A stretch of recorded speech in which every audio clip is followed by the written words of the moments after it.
महाराज जी, अध्यात्म की तरफ चलते चलते अचानक मन विचलित सा हो जाता है, उल्टे से ख्याल आते हैं, नकारात्मक ऊर्जाएं उत्पन्न सी होती हैं महाराज। हाँ, वो चूंकि संसार का मनोरंजन उसको प्रिय लगता है, मन को मनमानी आचरण करना उसको प्रिय लगता है। उसकी गलती नहीं है, हम जहां उसको लगाते हैं वहीं वो राजी होने लगता है। अब जैसे अध्यात्म मार्ग में लगा रहे हैं तो इसमें जहां जहां वो लगा रहा है उसके विरुद्ध बात है। उसको भोग चाहिए, उसको हर इंद्रिय के मना खष्टान इंद्रियाणी प्रकृति स्थान कर सके। 5 ज्ञानेंद्रियों के द्वारा वो विषयों में विचरने का स्वभाव बना लिया है। भगवान कह रहे हैं आप भगवान के अंश, ममैवांशो जीव लोके जीव भूता सनातना मना खष्टान इंद्रियाणी प्रकृति स्थान कर सके। आप इस मन के भुलावे में आकर, मन भोगों के भुलावे में आपको फंसाकर ये सदैव अधीन रखा है। अब अध्यात्म सुनना शुरू किया, अध्यात्म चल तो अध्यात्म में मन को वश में किया जाता है और अभी तक आप मन के वश में रहे। तो जब आप सपोर्ट नहीं देंगे तो आपका सपोर्ट करने लगेगा। इसकी चाल समझना, क्योंकि आपके बिना उसकी कोई सत्ता नहीं, वो आपके बिना कुछ नहीं कर सकता, आपके दस्तखत से ही करेगा। जैसे हमारा मन कह रहा है मैं देखूं, हम कह रहे नहीं देखना है, वो 100 बार कहेगा देखो, आप कहोगे नहीं ये देखो, अब वो लग जाएगा जिधर आप लगाओगे, पर वो कुछ समय तक लगेगा, फिर वो आपको वश में करने की कोशिश करेगा और वो जब आप ना करेंगे तो आपको जलाएगा। अगर उस जलन को सह गए तो मन को अधीन कर लेंगे और नहीं सह गए तो मन आपको अधीन कर लेगा।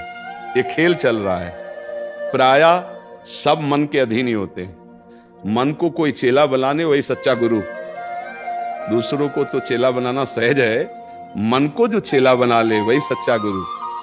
मन ने सबको चेला बना रखा है, नहीं बना रखा, जैसा जैसा कहता है वैसे करना पड़ता है। और बड़ा बात यह है कि मन को हम जैसा कहें शास्त्र आज्ञा से वैसा चला ले तो महात्मा, वही गुरु, वही भक्त।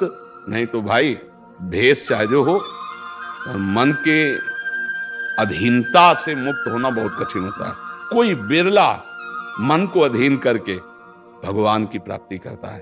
तो आप लोग उसी बिरले में हैं, क्योंकि अगर सत्संग मिल रहा है, साधु संग मिल रहा है और अध्यात्म की बातें सुन रहे हैं, अध्यात्म में चल रहे हैं, तो हम ये नहीं कह सकते कि हमारे ऊपर भगवान की कृपा नहीं है। कृपा है, पर हमें विचलित नहीं होना। कम से कम ये बात आप स्वीकार करते हैं कि कभी कभी वो हमको गिराने की कोशिश करता है, अर्थात आपका बहुत सहयोग देने लगा है।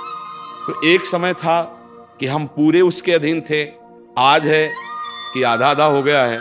आधा वो हमारे अधीन हो रहा है, आधा अपने अधीन करना चाहता है। तो चढ़ाई और चढ़ते जाओ, उसके पॉइंट कम करते जाओ, अपने पॉइंट बढ़ाते जाओ कि अब 60%, अब 65%, अब 70%। फिर जिस दिन 100% तुम्हारे अधीन हो गया, उसी दिन भगवान के आनंद का जो स्वरूप है वो प्रकाशित कर देगा। अब ये लड़ाई बहुत जोर की है, छोटी मोटी लड़ाई नहीं है। वो छोटा मोटा शक्तिशाली नहीं, बहुत शक्तिशाली है। क्या? आपको सपोर्ट देगा। राधा राधा राधा, फिर धीरे से आपके सामने रखेगा। देखो इतने दिन जब करते हुआ कोई सुख तो नहीं मिल रहा, इसको भोगो, अभी आनंद आ जाएगा। और देखो ये भोग आपके पास व्यवस्थित है, देखो ना अभी आनंद आ जाएगा। अच्छा, अब रुका राधा नाम, अब वो उस भोग में ले गया।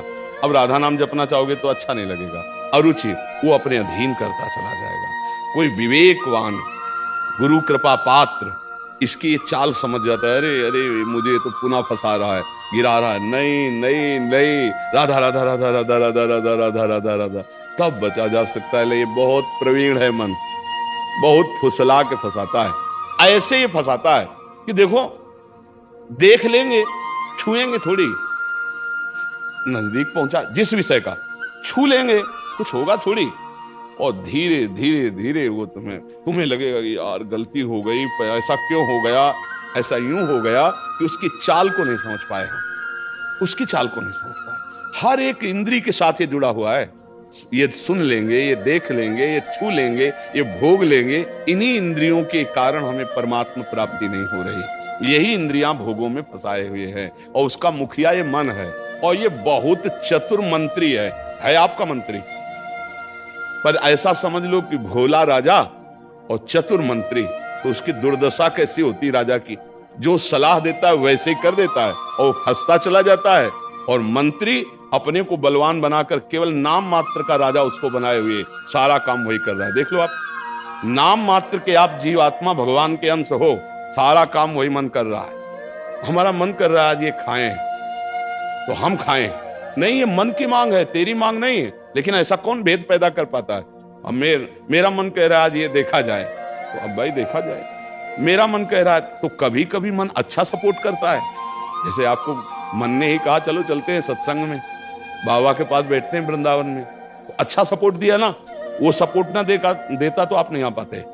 बस इसको अच्छे सपोर्ट के पॉइंट में लगाते रहो, और जब बुरा सपोर्ट करे उस समय सहना बहुत कठिन होता है। अगर मन ने ठान लिया कि अब ये करना है और आपने कह दिया ना, तो आपको जलाना शुरू करेगा, और उस जलन को जो सह गया, यम ही न व्यथ्यन्ते पुरुषम पुरुषर्षव सम दुखा सुखाधीरम स्वमृतत्वाय कल्पते, उस जलन को जो सह गया सो भगवान को प्राप्त करने की सामर्थ्य रख लेता है। बहुत कठिन है मन की जलन को सहना। बाहर के थप्पड़ सह जाना सही, लेकिन मन के थप्पड़ सहना बहुत कठिन, सबको गिरा देता है।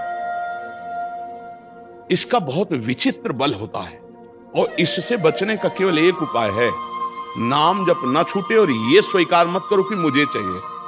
जैसे मन कह रहा है आज उस होटल में चलते हैं, अब रसेंद्री और मन एक हो गया। अब आपको लगता है मेरी मांग है, तो बोले भाई आज मेरा मन कह रहा यही, आज मेरा मन कह रहा है कि आज उस होटल का भोजन होना चाहिए।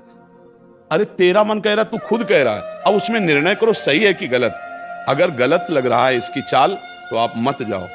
घर में रोटी दाल बनाओ, इसको अच्छा नहीं लगेगा, ये 100 बार कहेगा नहीं, तो आपको नहीं भाई आज तो यही खाना पड़ेगा। कल भले विचार करेंगे, कल विचार करेंगे आपकी बात पर आज नहीं, आज तो ऐसे बस में करना होता है।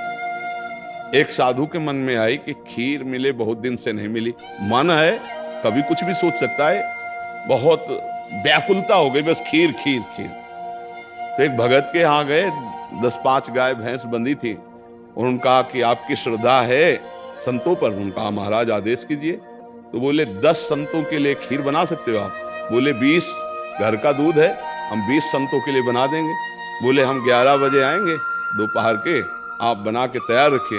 वो अकेले आए, तो उनका और संत? बोले और संत यही है सर। अकेले कमरे में बैठे 20 संतों की खीर, वो कहा आप लोग बाहर हो जाइए, हम एकांत में पाना चाहते हैं। तो पाए तो भाई 20 संतों के लिए खीर बनी, मतलब 20 पेट भर जाए। तो अब पाए, फिर एकदम यहां तक हो गए तो उल्टी हो गई, फिर मिलाया उसी को, फिर मन कह रहा नहीं अब खीर नहीं चाहिए। बोले नहीं खाओ खाओ खीर।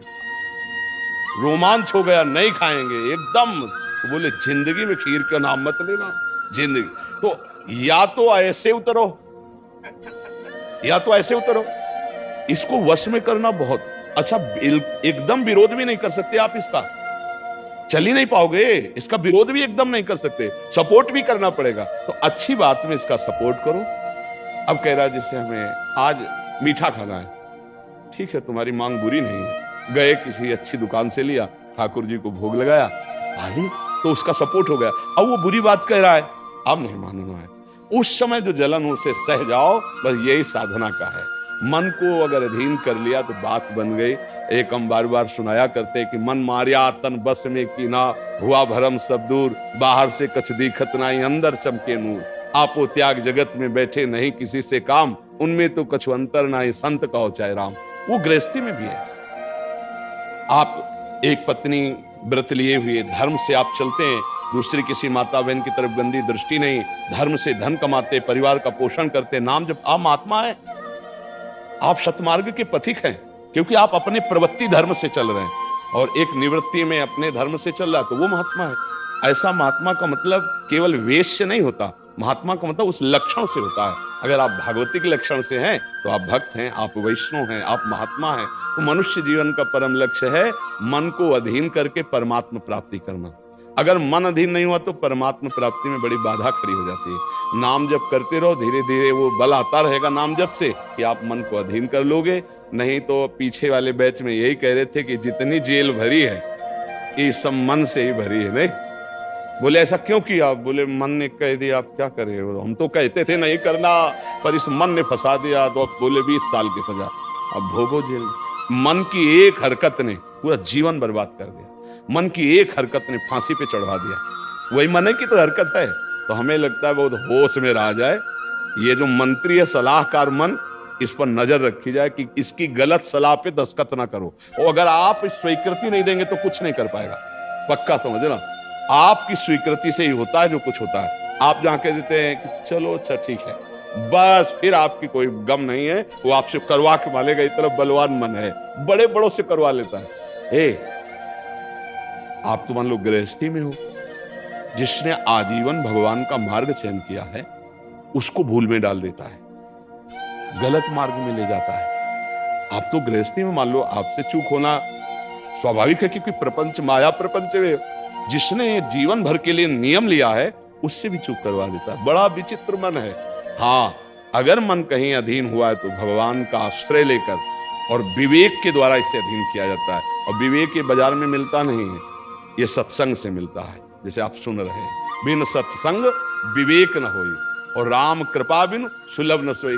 सत्संग होता है भगवान की कृपा से, और सत्संग से मिलता है विवेक, और विवेक से मन का शासन निर्णय किया है, तू गलत सलाह दे रहा है और मेरी मांग नहीं तेरी मांग है, मैं इसको रिजेक्ट करता हूं, नहीं पास करता हूं। बस वो कुछ नहीं कर पाए। पर इतना ज्ञान नहीं रहता भैया, जहां वो मन से आज गरम गरम कचौड़ी दाल की हो और फिर चटनी हो, फिर अब आप खोज करोगे कहां बन रही है, हम खरीद के खाएं। मन ऐसे फंसा रहा है। आप देखो ना, अपने घर में सब भोग सामग्री है, लेकिन जिनका मन, जो भजन नहीं करते, जो सत्संग नहीं करते, उनका मन गंदे आचरणों में फंसा है। घर में वो सब भोग सामग्री, धर्म पूर्वक भोग करके वो भगवान को प्राप्त कर सकते थे, लेकिन वो अधर्माचरण, कलह, अशांति घर में है, और उनका मन कहां ले जाता है, गंदे गंदी जगह उनको फंसाए। ये मन की चाल है।